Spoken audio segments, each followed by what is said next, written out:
শীতে fresh fresh মটর পাওয়া যায়।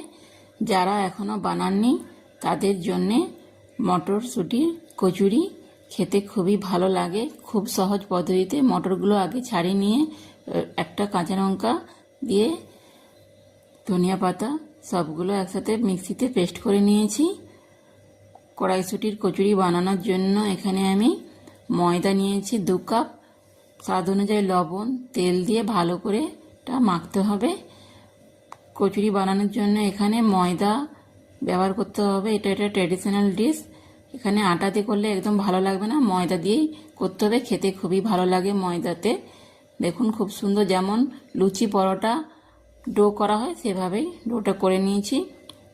এরপরে একটা প্যানের মধ্যে অল্প তেল দিয়ে কালো জিরা, আদার পেস্ট আর মটরের ওই পেস্টটা করে রেখেছিলাম দিয়ে একসাথে ওটা ফ্রাই করে নিচ্ছি। স্টাফিংটা স্বাদ অনুযায়ী লবণ, অল্প চিনি দিয়ে ভালো করে দেখুন হালকা একটা কালার চেঞ্জ হয়ে গেলে, তেল ছেড়ে আসলে ওটা ফ্রাইটা ভালো হয়ে যায়। দেখুন হয়ে গেছে।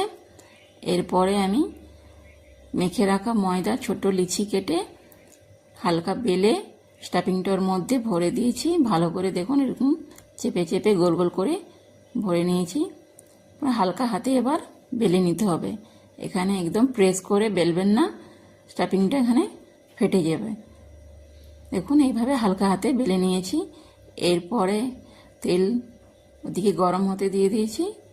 তেলটা ভালো করে গরম হয়ে গেছে। এর মধ্যে কচুরিটা দিয়ে দিলাম, ভালো করে এখানে ফ্রাই করে নিচ্ছি। দেখুন এপিট ওপিট দুপিট হয়ে গেছে। এর সাথে আলুর দম একদম জমে যায়। আলুর দম দিয়ে খেতে খুবই ভালো লাগে। যারা এখনও বানাননি এইভাবে বানাবেন। দেখুন খুব সুন্দর স্টাফিংটা ভিতরে একদম ভরা ভরা দিয়েছি। Tata bye.